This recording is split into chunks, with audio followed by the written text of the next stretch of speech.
Hello hi ಎಲ್ರಿಗೂ ನಮಸ್ಕಾರ. ನನ್ನ ಇವತ್ತಿನ ಒಂದು ವ್ಲಾಗ್ಗೆ ಸ್ವಾಗತ ಅಂತ ಹೇಳ್ತಾ ಇವತ್ತಿನ ವ್ಲಾಗ್ನ ನಾನು ಸ್ಟಾರ್ಟ್ ಮಾಡ್ತಾ ಇದ್ದೀನಿ. ಆ್ಯಕ್ಚುಲಿ ಇವತ್ತಿಂದಲ್ಲ, ಇದು 2 ದಿನದ ಹಿಂದೆದು ವ್ಲಾಗು.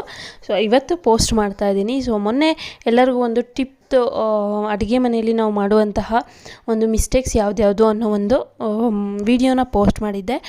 ನೀವಿನ್ನೂ ಯಾರು ಆ ವಿಡಿಯೋನ ನೋಡಿಲ್ಲ, ದಯವಿಟ್ಟು ಈಗಲೇ ಹೋಗಿ ನೋಡಿ, ತುಂಬ ಉಪಯೋಗ ಆಗುತ್ತೆ. ಸೊ ಅವತ್ತಿನ ದಿನದ ವ್ಲಾಗ್ ಇದು. ಈ ವ್ಲಾಗ್ನ ಸ್ಟಾರ್ಟ್ ಮಾಡೋಕ್ಕಿಂತ ಮುಂಚೆ ನಿಮಗೆ ಗೊತ್ತೇ ಇದೆ, ಸಬ್ಸ್ಕ್ರೈಬ್ ಆಗಿ, ಲೈಕ್ ಮಾಡಿ, ಶೇರ್ ಮಾಡಿ, ಕಮೆಂಟ್ ಮೂಲಕ ನಿಮ್ಮ ಅಭಿಪ್ರಾಯಗಳನ್ನ ತಿಳಿಸಿ ಅಂತ ಹೇಳ್ತಾ ಬನ್ನಿ ವ್ಲಾಗ್ನ ಸ್ಟಾರ್ಟ್ ಮಾಡೋಣ. ಬೆಳಿಗ್ಗೆ ದೋಸೆ ಹಾಗೆ ಗ್ರೇವಿ ಮಾಡಿದ್ದೆ, ದಪ್ಪ ಮೆಣಸಿಕಾಯಿ ಗ್ರೇವಿ. ನಾನಿನ್ನು ತಿಂದಿರಲಿಲ್ಲ, ತಿನ್ನೋದು ಲೇಟ್ ಆಯಿತು. ಸೊ ಹಾಗಾಗಿ ಇವಾಗ ನಿಮ್ಮ ಜೊತೆ ಶೇರ್ ಮಾಡ್ತಾ ತಿನ್ನೋಣ, ಸ್ವಲ್ಪ ಬಿಸಿ ಮಾಡ್ಕೊಂಡು ತಿನ್ನಬೇಕು ಅಂತ ಮಾಡ್ತಾಯಿದ್ದೀನಿ. ನಾವು ಎಷ್ಟೊತ್ತಿಗೆ ತಿನ್ನಲಿ ಅಡುಗೆನ, ಆದರೆ ಬಿಸಿ ಬಿಸಿಯಾಗಿ ಮಾಡಿಕೊಂಡು ತಿನ್ನೋದನ್ನ ಕಲೀರಿ. ಅದೇ ರೀತಿ ಒಂದು ಚಿತ್ರಾನ್ನ ಆದರೂ ಅಷ್ಟೇ, ಕಲಸಿರೋದನ್ನ ತಣ್ಣಗಿರೋದನ್ನ ತಿನ್ನೋದು ಅದೆಲ್ಲ ಮಾಡೋಕ್ಕೆ ಹೋಗಬೇಡಿ. ಎಷ್ಟೇ ಟೈಮ್ ಆದರೂ ಪರವಾಗಿಲ್ಲ, 1-2 ನಿಮಿಷ ಲೇಟ್ ಆದರೂ ಪರವಾಗಿಲ್ಲ, ಒಲೆ ಮೇಲೆ ಇಟ್ಟು ಸ್ವಲ್ಪ ಲೈಟಾಗಿ ಬಿಸಿ ಮಾಡ್ಕೊಂಡಾದರೂ ತಿನ್ನಿ. ಯಾಕಂದರೆ ನಾವು ನಮಗೋಸ್ಕರ ಬದುಕಬೇಕಲ್ಲ. ಸೊ ಹಾಗಾಗಿ ಬನ್ನಿ. ಹಾಗೆ ಇವತ್ತಿನ ವ್ಲಾಗ್ನಲ್ಲಿ ಬಟ್ಟೆನೆಲ್ಲ ಫೋಲ್ಡ್ ಮಾಡಿ, ಹಾಗೆ ನೆಕ್ಸ್ಟು ಇನ್ನು ಕೆಲವೊಂದೊಂದು ಕೆಲಸಗಳು ಇದ್ವು, ಅದನ್ನು ಮಾಡ್ತಾಯಿದ್ದೀನಿ. ಸೊ ಬಟ್ಟೆ ಎಲ್ಲ ಫೋಲ್ಡ್ ಮಾಡಿ ಇನ್ನು ನೆಕ್ಸ್ಟ್ ಏನಿದ್ರು ಮನೆ ಕೆಲಸಗಳನ್ನ ಮಾಡ್ತಾ ಇರಬೇಕು. ಸೊ ನಿಮ್ಮ ಜೊತೆ ಹೀಗೆ ಶೇರ್ ಮಾಡ್ಕೋತೀನಿ, ಬ್ಲಾಗ್ನ ಎಂಡ್ವರೆಗೂ ನೋಡಿ ಅಂತ ಹೇಳ್ತಾ ಬನ್ನಿ ಏನೇನು ಕೆಲಸ ಮಾಡ್ತೀನಿ ಅನ್ನೋದನ್ನ ನೋಡ್ಕೊಬರೋಣ.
ಸೊ ಹಾಗೆ ಇಲ್ಲಿ ನನ್ನ ಅಡುಗೆ ಮನೆಯಲ್ಲಿ ಮೇನ್ ನನಗೆ ಗ್ಯಾಸ್ ಸ್ಟವ್ ಒಂದು ಕ್ಲೀನ್ ಆದರೆ ಎಲ್ಲ ಕ್ಲೀನ್ ಆದ ಲೆಕ್ಕ. ಸೊ ಗ್ಯಾಸ್ ಸ್ಟವ್ನ ನೀಟಾಗಿ ಕ್ಲೀನ್ ಮಾಡಿಕೊಂಡು ಆ ನಂತರ ನಾನು ನೆಕ್ಸ್ಟ್ ಕೆಲಸಕ್ಕೆ ಹೋಗಬೇಕು. ಹಾಗೆ ಬಟ್ಟೆನೂ ಕೂಡ ಅಷ್ಟೇ ತುಂಬ ಇದ್ವು. ಹಾಗಾಗಿ one trip by one trip ನಾನು ಒಕ್ಕೊತ ಅಡುಗೆ ಮನೆ ಪಕ್ಕದಲ್ಲೇ ಯುಟಿಲಿಟಿ ಇರೋದ್ರಿಂದ ಬಟ್ಟೆ ಒಗೆದಾಗೂ ಆಗುತ್ತೆ, ಹಾಗೆ ಅಡುಗೆ ಮನೆ ಕೆಲಸಗಳು ಆಗುತ್ತೆ, ಕ್ಲೀನಿಂಗು ಕೂಡ ಆಗುತ್ತೆ ಅನ್ನೋ ಒಂದು ಕಾರಣಕ್ಕೆ ನಾನು ಮಾಡ್ತಾಯಿದ್ದೀನಿ. ಸೊ ನನ್ನ ಮಗಳನ್ನ ಫಸ್ಟ್ ಮಲಗಿಸಿ ಆ ನಂತರ ನನ್ನ ಆ ಕೆಲಸಗಳನ್ನ ಮಾಡ್ಕೋಬೇಕು. ಮಲಗಿಸಿದ್ದೆ, ಅದ್ರ ಮಧ್ಯೆ ಎದ್ದುಬಿಟ್ಲು. ಹಾಗಾಗಿ ಈ ಥರ ಸ್ವಿಂಗಲ್ಲಿ ಹಾಕಿ ಮಲಗಿಸಿ ನನ್ನ ಕೆಲಸಗಳನ್ನ ಮಾಡ್ಕೋತಾ ಇದ್ದೀನಿ. ಆ ನಂತರ ನಾನು ಮನೆಯನ್ನೆಲ್ಲ ಕಸ ಗುಡಿಸ್ಕೊಂಡು ಇನ್ನು ನೆಕ್ಸ್ಟ್ ಕೆಲಸಕ್ಕೆ ಜಂಪ್ ಆಗಬೇಕು. ಮನೆ ಕಸ ಗುಡಿಸ್ಬೇಕಾದ್ರೂ ಅಷ್ಟೇ, ನಾನು ಒಂದು ಕಡೆಯಿಂದ ಕಸ ಗುಡಿಸ್ಕೊಂಡು ಅಡುಗೆ ಮನೆಯಲ್ಲಿ ಹಾಕಿ ಅಲ್ಲೇ ಇಮಿಡಿಯೇಟ್ ಎತ್ತಾಕ್ಬಿಡ್ತೀನಿ. ಸೊ ಈ ಥರ ನನ್ನ ದಿನಚರಿ ಇವತ್ತಿನದು. ಹಾಗೆ ನಿಮ್ಮೆಲ್ಲರ ಮನೆ ಹೇಗೆ ನಡೀತಾ ಇದೆ, ಸಮ್ಮರ್ಗೆಲ್ಲ ಹೇಗೆಲ್ಲ ಪ್ರಿಪ್ರೇಷನ್ ಆಗ್ತಾಯಿದೆ ಅನ್ನೋದನ್ನ ತಿಳಿಸಿ. ತುಂಬ ಬಿಸಿಲು ಈಗಂತೂ. ಹಾಗೆ ಇವತ್ತಿನ ದಿನದಲ್ಲಿ ನನ್ನ ತಂಗಿನೂ ಕೂಡ ಬರ್ತಾಳೆ, ಈ ವ್ಲಾಗ್ನಲ್ಲೇ ತೋರಿಸ್ತೀನಿ ನನ್ನ ತಂಗಿನೂ ಕೂಡ.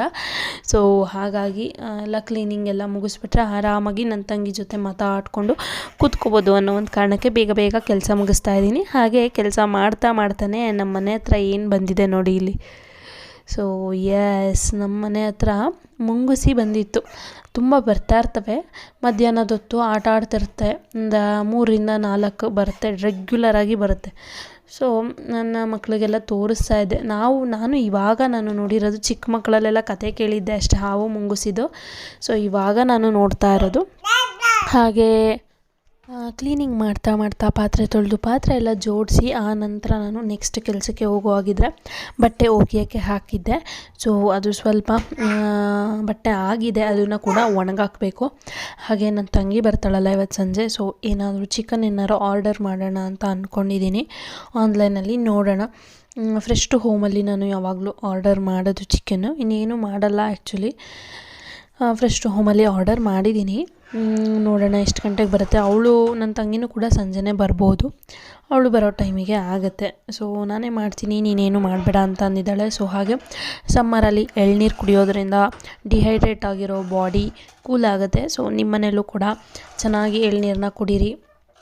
ಮಕ್ಕಳು ಇದ್ರಂತೂ ಅವ್ರಿಗೆ ಧಾರಾಳವಾಗಿ ಕೊಡಿ ಅಂತ ಹೇಳ್ತಾ ಬಟ್ಟೆಗಳನ್ನ ಎಲ್ಲ ಜೋಡಿಸಿದ್ದು ಕೂಡ ನಾನು ಬ್ಲಾಗ್ನಲ್ಲಿ ಹಾಕಿದ್ದೀನಿ, ಸಪ್ರೇಟ್ ವಾರ್ಡ್ರೋಬ್ ಅರೇಂಜ್ಮೆಂಟ್ ವ್ಲಾಗ್ನ. ಅದನ್ನು ಇವತ್ತು ಕ್ಲೀನ್ ಮಾಡಿದ್ದೆ, ಅದನ್ನು ಕೂಡ ಮಧ್ಯಾಹ್ನ. ಸೊ ಅದನ್ನ ಹಾಗೆ ಒಂದು ರಫಾಗಿ ತೋರಿಸ್ತಾ ಇದ್ದೀನಿ. ಇನ್ ಕೇಸ್ ಡೀಟೇಲಾಗಿ ಬೇಕು ಅಂತ ಅಂದರೆ ನಿನ್ನೆಯ ಒಂದು ವ್ಲಾಗ್ನ ನೋಡಿ, ಅದರಲ್ಲಿ ನಾನು ಡೀಟೇಲಾಗಿ ತೋರಿಸಿದ್ದೀನಿ. ಸೊ ಕಬೋರ್ಡ್ ಅರೇಂಜ್ಮೆಂಟು ಕೂಡ ಹೀಗಾಗಿದೆ. ಈ ಮಕ್ಕಳಿಗೆ ಬಟ್ಟೆ ತಕ್ಕೊಡೋದಲ್ಲ, ಅದನ್ನು ತೆಗೆದಿಟ್ಟೋದ್ರಲ್ಲಿ ಭಾರಿ ಕೆಲಸ ಇರೋದು. ಫುಲ್ ಅರ್ಧ ದಿನ ಸಂಜೆವರೆಗೂ ಇದೇ ಆಗೋಯ್ತು ನನಗೆ. ಬರೀ ಬಟ್ಟೆ ಅರೇಂಜ್ ಮಾಡು, ಹಳೇದು ತೆಗೆದಿಡು, ಹೊಸದು ಎತ್ತಿಡು, ಬರೀ ಇದೇ ಆಗೋಯ್ತು. ಹಳೇದಂತೂ ಒಂದು 2-3 ಬ್ಯಾಗ್ ಅಷ್ಟು ಇದೆ, ಎಲ್ಲ ಎತ್ತಿಟ್ಟಿದ್ದೀನಿ. ನಾನು ಯಾರಿಗೂ ಕೊಡೋದು ಇಲ್ಲ ಬಟ್ಟೆಗಳನ್ನ, ಹಳೆ ಬಟ್ಟೆ ಕೊಡಬಾರ್ದು ಆಲ್ಮೋಸ್ಟು. ಸೊ ಹಾಗಾಗಿ ನಾನು ಕೊಡೋಕ್ಕೆ ಇಷ್ಟಪಡಲ್ಲ. ಅದಾದ ನಂತರ ಇದಾಗ್ತಿದ್ದಂಗೆ ತಂಗಿನೂ ಕೂಡ ಬಂದಳು. ಬರ್ತಿದ್ದಂಗೆ ನಾನು ಚಿಕನ್ ಕೂಡ ತರಿಸಿದ್ದೆ, ಮ್ಯಾರಿನೇಟ್ ಮಾಡಿ ಇಟ್ಟಿದ್ದೀನಿ. ಸೊ ಮ್ಯಾರಿನೇಟ್ ಮಾಡಿ ಆದಮೇಲೆ ಸೊ ಇದಕ್ಕೆ ಜಸ್ಟ್ ಕರ್ಡ್ ಹಾಕಿದ್ದೀನಿ 1 ಕಪ್ಪು, ಹಾಗೆ ಚಿಲ್ಲಿ ಪೌಡರು, ಉಪ್ಪು, ಹಾಗೆ ಸಾಲ್ಟ್, ಜಿಂಜರ್ ಗಾರ್ಲಿಕ್ ಪೇಸ್ಟು ಎಲ್ಲ ಹಾಕಿ ಮ್ಯಾರಿನೇಟ್ ಮಾಡಿ ಇಟ್ಟಿದ್ದೆ.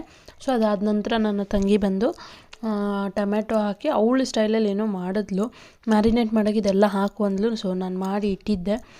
ಆದಮೇಲೆ ಅವಳು ಬಂದು ಆನಿಯನ್ನ ಸ್ವಲ್ಪ ಫ್ರೈ ಮಾಡಿಕೊಂಡು ಅದಕ್ಕೆ ಶುಂಠಿ ಬೆಳ್ಳುಳ್ಳಿ ಪೇಸ್ಟ್ ಹಾಕಿ, ಕಸೂರಿ ಮೇಥಿ ಹಾಕಿ, ಸಾಂಬಾರು ಸೊಪ್ಪು ಎಲ್ಲ ಹಾಕ್ಬಿಟ್ಟು ಮ್ಯಾರಿನೇಟ್ ಮಾಡಿದ ಚಿಕನ್ನ ಹಾಕಿಟ್ಲು.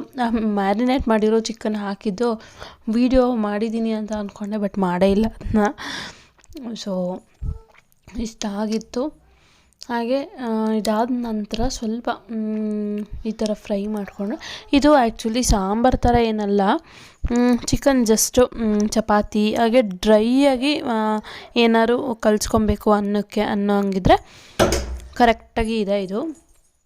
ಸೊ ಇಷ್ಟ ಆಗಿತ್ತು ನಮ್ಮ ಚಿಕನ್ ರೆಸಿಪಿ. ಸೊ ನನ್ನ ತಂಗಿ ಮಾಡ್ತಾಯಿದ್ಲು, ಹಾಗೆ ಅವಳಿಗೆ ಗೊತ್ತಿಲ್ಲದಂಗೆ ವೀಡಿಯೋ ಮಾಡಿದ್ದೀನಿ ನಾನು ಸ್ವಲ್ಪ ಅಷ್ಟೇ. ಅವಳು ಮಾಡಬೇಡ ಅಂತ ಅಂತಿದ್ಲು. ಸೊ ಉಪ್ಪು ಹಾಕು, ನನಗೆ ಗೊತ್ತಾಗಲ್ಲ ಅಂತ ಅಂತಿದ್ಲು. ನಾನು ಹಾಕ್ತಾಯಿದ್ದೆ, ಅದನ್ನು ಮಾಡ್ತಾಯಿದ್ದೆ. ಹಾಗೆ ಫಿಶ್ಶು ಕೂಡ ತರಿಸಿದ್ದೆ ಒಂದು ಅರ್ಧ kg. ಸೊ ಅದೇನು ನಾನು ರೆಕಾರ್ಡ್ ಏನು ಮಾಡಿಲ್ಲ, ಅದಕ್ಕೆ ಸ್ವಲ್ಪ ಹುಣಸೆ ಹುಳಿ ಎಲ್ಲ ಕಲಸಿಡಬೇಕಾಗಿತ್ತು ಅಂದ್ಬಿಟ್ಟಿಟ್ಟೆ. ಹಾಗೆ ನಮ್ಮ ಮನೆಯ ಬಾಳೆಹಣ್ಣು ಇಷ್ಟು ಚಿಪ್ಪು ಮತ್ತೆ ಹಣ್ಣಾಗೋಕ್ಕೆ ಬಂದಿದೆ. ಸೊ ಎತ್ತಿಟ್ಟಿದ್ದೀನಿ. ನೆಕ್ಸ್ಟ್ ಬರೋವಾಗಿದ್ದರೆ ಅಷ್ಟೊತ್ತಿಗಾಗಲೇ ನನ್ನ ಹಸ್ಬೆಂಡ್ ಕೂಡ ಬಂದಿದ್ದರು ಊರಿಂದ ಬರ್ತಾ ಕಾಯಿಗಳು, ಅಕ್ಕಿ ಎಲ್ಲ ನಮ್ಮ ಮನೆಗೆ ಯೂಶ್ವಲಿ ಬರುತ್ತೆ. ಸೊ ಆ್ಯಸ್ ಯೂಶ್ವಲ್ ಈ ಸರಿನೂ ಅದೇ ಥರ. ಆ್ಯಕ್ಚುಲಿ ನೆಕ್ಸ್ಟ್ ವೀಕ್ ನಾವು ಊರಿಗೆ ಹೋಗ್ತಾ ಇರೋದ್ರಿಂದ ಮನೆ ಮೋಲ್ಡ್ ಆಗ್ತಿದೆ, ಅದಕ್ಕೋಸ್ಕರ ಜಾಸ್ತಿ ಏನಿಲ್ಲ ಈ ಸಲ. ಸೊ ಈ ವ್ಲಾಗ್ ಇಷ್ಟ ಆಯಿತು ಅಂತ ಅನ್ಕೋತೀನಿ.